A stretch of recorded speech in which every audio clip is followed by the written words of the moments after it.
كان الله غفورا رحيما. ومن تاب وعمل صالحا فإنه يتوب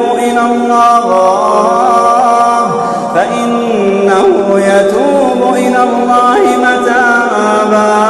والذين لا يشهدون الزور وإذا مروا باللغو مروا كراما.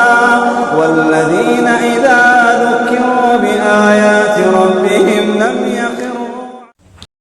السلام عليكم ورحمة الله تعالى وبركاته. حياكم الله وبياكم وجعل الجنة مثوانا ومثواكم. اللهم علمنا ما ينفعنا وانفعنا بما علمتنا وزدنا بك علما. اللهم بارك لنا في وقتنا. اللهم امين اللهم امين يا صديقي. عارف احنا اتأخرنا عليكم شوية في الفيديوهات، ولكن والله على العظيم عندنا فاينل ومزنوقين زنقة كبيرة جدا. فبإذن الله نخلص الفاينل 27 28 في الشهر ده، ونعمل لكم بقى نجهزكم للمراجعة النهائية تجهيزة محترمة يا صديقي. المهم الفيديو النهارده مهم جدا. الفيديو ده يكاد يكون اهم فيديو هتسمعه على اليوتيوب، اهم فيديو هتسمعه في ال 18 سنه اللي عشتهم حرفيا. لانك الفيديو ده باذن الله انا مش جاي اقول لك ازاي تذاكر يا صديقي ماده معينه او تريكات عامه، لا، انا جاي اقول لك النهارده الخطوه اللي هي قبل اصلا ما تذاكر. يعني انت اصلا احنا كل الشعب المصري بيبدا يذاكر على طول، لا، في خطوه، وهي الخطوه دي اللي بسببها انت يا صديقي والله العظيم تتعرقل في الحل. تيجي مهما تذاكر ما تعرفش تحل، تقعد في الدرس فاهم، يعني انت فاهم ما شاء الله عليك، تروح مش عارف تحل، تيجي تحفظ بتنسى، متشتت، قاعد في الدرس اصلا محتار مش عارف احنا فين حرفيا، قاعد مراقب مش قادر ابدا في حته في المنهج معصلجه. فده كله بسبب ان احنا نسينا الخطوه اللي هي قبل المذاكره يا صديقي. طب ايه الخطوه اللي قبل المذاكره دي؟ عايزك قبل ما اقول لك الخطوه اللي قبل المذاكره دي تصلي على النبي في الكومنتات، بحيث اي حد يشوف الكومنت بتاعك ويصلي على النبي، يعني ده يكون في ميزان حسناتك باذن الله. وانت تعمل الكومنت دلوقتي، متنساش تعمل الاشتراك بتاعك، عشان باذن الله هننزل لكم السلسله كامله متكامله عن ازاي تذاكر المواد وانت تراجع والحوار ده كله، واللايك بتاعك عشان باذن الله يساعد على نشر الفيديو باقصى قدر ممكن. طب تعال بقى نخش في موضوع الفيديو بتاعنا، وهو يا صديقي الادعيه. بص، احنا قبل ما نبدا مذاكره احنا بنعمل حاجتين اتنين يا صديقي، حاجتين اتنين. اول حاجه يا صديقي قبل ما ابدا مذاكره انا بروح اتوضى، اروح اصلي ركعتين لله. الحوار ده صعب شويه، انك تصلي ركعتين انا عارف ممكن ياخد منك وقت، ولكن هيوفر عليك الماده اللي بتاخد مثلا ساعتين 3 في الدرس، لا والله هياخد منك ساعه ونص لو انت صليت ركعتين لله بقلب خاشع بغرض التسهيل. اسمها يعني ايه؟ انك تسهل. الركعتين دول بيسهلوا اقسم بالله عليك وبيأثروا عليك الوقت انك تذاكر. فانت من دلوقتي هتصلي ركعتين قبل ما تقوم وتذاكر الماده دي. طب احنا صلينا يا جدعان ركعتين والحمد لله رب العالمين، ربنا وفقنا في صلاه الركعتين دول. ايه الخطوه الجايه؟ الخطوه الجايه وهي الدعاء قبل المذاكره يا صديقي.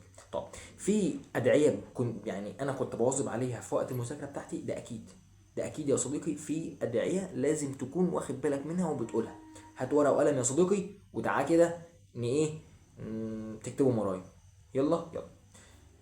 الدعاء الاول اللي هو كان قبل الصلاه، الا وهو اللهم علمنا ما ينفعنا وانفعنا بما علمتنا وزدنا بك علما. اللهم بارك لنا في وقتنا. اللهم امين.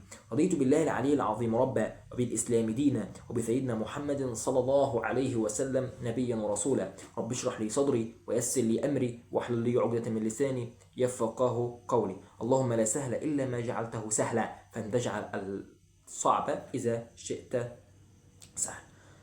بتكلم بسرعة، عايزك تبطئ الفيديو سنة وتعيد الجزء دي تاني وتكتبها ورايا. تمام. طب جينا بقى احنا كده خلاص هيئنا نفسنا اللي احنا نذاكر. الخطوة التانية اللي انك تذاكر. الخطوة التانية دي بقى بإذن الله دي سلسلة فيديوهات هنعملها انا وانت. هتقول لي المادة اللي واقفة قدامك، هنعمل في الكومنتات بإذن الله المادة الجزء، سواء انت مثلا انت عايز ممكن اطلع منه اشرح لك عادي جدا. تبعت لي مثلا الجزئية دي واقفة قدامي هجاوب عليها في فويس صغير على جروب التليجرام، هتلاقي باذن الله الرابط بتاعه في وصف الفيديو. تمام. طب يبقى احنا قلنا الادعيه اللي قبل المذاكره بقى انت هتقول لي الماده اللي انت واقف فيها باذن الله نعمل عليها ايه فيديو قادم باذن الله، سلسله كده فيزياء كيمياء احياء عربي وهكذا، باذن الله ننزل لك الملخصات بتاعتنا وكل حاجه باذن الله. طب انا خلصت مذاكره، في ادعيه بعد المذاكره؟ ايوه في ادعيه بعد المذاكره اللي هي يا صديقي الورقه والقلم معاك، صح اكتب ورايا. اللهم إني أستودعك ما قرأت وما حفظت وما تعلمت، فرده عند الحاجة إليه يا رب العالمين، فأنت على كل شيء قدير، وحسبي الله ونعم الوكيل. تم كلامنا وربنا محمود، له المكارم في العلا والجود، وعلى النبي المحمدي المهدي ما أورق قمري وأورق عود. سبحانك اللهم بحمدك، أشهد أن لا إله إلا أنت، أستغفرك وأتوب إليك. والعصر إن الإنسان لفي خسر إلا الذين آمنوا وعملوا الصالحات وتواصوا بالحق وتواصوا بالصبر. دي اللي بياخدوا مع دكتور احمد الجوهري عارفين الجزء الاخير اللي انا قلته ده، عشان هو بيقولها تقريبا في دفعه 2024، كان بيقولها في نهايه الفيديو بتاعه. فدي والله العظيم كانت بتحسسني ان انا ايه، عملت انجاز كده.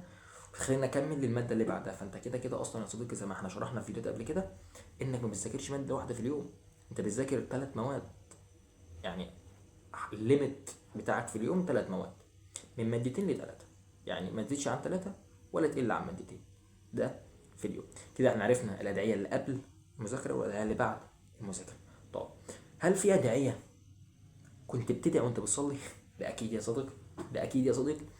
كنت بقول وانا بصلي من اهم الادعيه: اللهم اني اسالك باسمك الاعظم الذي اذا دعيت به اجبت، والذي اذا سئلت به اعطيت، والذي اذا استرحمت به رحمت. مثلا كان حلمي كلية الطب البشري، أن تجعل كلية الطب البشري من نصيبي. اللهم إن كانت شرا لي فاجعلها خيرا لي ثم اهدني بها. الله، يعني حتى لو كانت شر ليك فانت شوف الأقصى ممكن، اللي انت خلاص مش قادر، اللي هو لازم بإذن الله ربنا يحققها لك. تقول ايه بقى؟ اللهم إن كانت شرا لي فاجعلها خيرا لي ثم اهدني بها، هكذا. ففهمتني؟ فكده خلاص قلت لك الأدعية اللي قبل المذاكرة وبعد المذاكرة، والأدعية وانت بتصلي، وواظب على قيام الليل. فقيام الليل ده اشكل ربك، متشكيش للعبد، وفر طاقتك يا صديقي، ومقعدش تهري كتير. طاقتك دي بتستهلك في الهري، لا انا عايز طاقتي دي استهلكها في المذاكرة. تمام يا صديقي؟ تمام. وعايز اقول لك برضو: ضاقت فلما استحكمت حلقاتها فرجت، كنت اظنها يا رب لا تفرج ولكنها فرجت، إن بعد العسر يسر. وعايز أقول لك برضو وأنت بتصلي قيام الليل، تذكر قول الله عز وجل في حديثه القدسي: من تقرب إلي شبرا تقربت إليه ذراعا، ومن تقرب إلي ذراعا تقربت إليه باعا، ومن أتاني يمشي أتيته هرولا. صديقي، عايزك ترجع لربنا. أهم حاجة في الفترة الثانوية عامة، قرب من ربنا هتحس بالأمان، ولو حسيت بالأمان يبقى عندك ثقة إنك تكمل لآخر لحظة. ودي أقسم بربي، أقسم بربي، دي أهم حاجة في ثانوية عامة، الاستمرارية الاستمرارية الاستمرارية. عايز أقول لك برضو مقولة أنا عدلتها من نفسي، لقيت فاهم مش معدولة قوي، قلت اللي هي إيه: ليس العبرة بمن سبق، ولكن العبرة بمن لحق وصدق. ليس العبرة بمن سبق، ولكن العبرة بمن صدق ولحق. فلو انت اصلا ما بدأتش، ليه؟ قوم ابدأ. اسمع الفيديو بتاع التراكمات اللي نزلته قبل كده، اللي الحمد لله رب العالمين جاب نتيجة مع ناس كتيرة جدا. صديقي، استهونش. حلمك اقسم بالله الكلام ده من قلبي، من قلبي حرفيا ليك. حلمك يستحق. انا هنا اهوت. في ناس بتقول يا ريت الثانوية العامة ترجع، وانا عن نفسي اقسم بالله، اقسم بربي، الثانويه العامه رحمه. يعني انا بحب اجواء الثانويه العامه عن اجواء الجامعه بكتير. انا جاي لك اهو اولى جامعه، اهو اولى جامعه، والله العظيم نفسي ارجع ثانويه عامه تاني، نفسي ارجع ثانويه عامه تاني. كنت حاسس ان الوقت بتاعي كده مشغول، يعني نظم الدنيا وكل حاجه مترتبه، وهو مرتب دلوقتي بس مش مرتب نفس الثانويه العامه. فانا عايزك يا صديقي تستغل الفرصه دي انك ترجع لربنا، وتستغل الفرصه دي انك يعني تطلع بحاجه من الثانويه العامه. عايز الثانويه العامه تكون موجب عندك مش سالب. وعايز اقول لك حاجه برضو، ان فايده الفيديو ده كله تلخص في ايه من القران. قال الله عز وجل في كتابه الكريم: ومن اعرض عن ذكري فان له معيشه ضنكا. طب الضنك ده بيتمثل ايه في طالب ثانويه عامه؟ الضنك ده بيتمثل في طالب ثانويه عامه انك بتقعد في الدرس باصص للمستر وانت اصلا نايم، عقلك نايم. وانت من قلبك مركز بس عقلك نايم. انا عارفك بتحس ده صح. تيجي تحل تذاكر مهما تذاكر مش عارف احل، مش فاهم جزئية معينة، فهو ده الضنك يا صديقي في حياتك. فنعود ربنا، نتوب لربنا، نقرب من ربنا. والصلاة ما هي إلا يعني صلة بين العبد وربه. واحنا عارفين الكلام ده كله، بس لازم أجي أذكرك يعني من أخ لأخوه. والله أنا حاسس إن أنا أصلا أنت قدامي كده 1500 وقاعد قدامي وبتكلم معاه، مش واحد يوتيوبر او واحد، لا خالص. انا اصلا ما بحضرش عشان تبقى فاهم، بس ما بحضرش الكلام اللي بقوله، ولكن بيدور في عقلي كده اللي هو هما محتاجين النصيحة دي في الوقت ده، فبنزل الفيديو ده في الوقت ده. اقسم بالله انا عندي امتحان يوم الجمعة، يعني هو خلاص عندي امتحان يوم الجمعة، فبزنق نفسي بحيث انزل لك الفيديو. معلش اتأخرت عليكم. متنساش بقى تعمل الاشتراك بتاعك، اللايك، تشير الفيديو، سواء بقى مثلا في مجموعة واتساب أي حاجة مع زملائك، بحيث يشوفوا الفيديو ده بإذن الله، وتكون خطوة من الخطوات إنك توصلوا مع بعض وتخشوا الكلية اللي بتحلموا بيها مع بعض. أستودعكم الله الذي لا تضيع ودائعه، والسلام عليكم ورحمة الله تعالى وبركاته.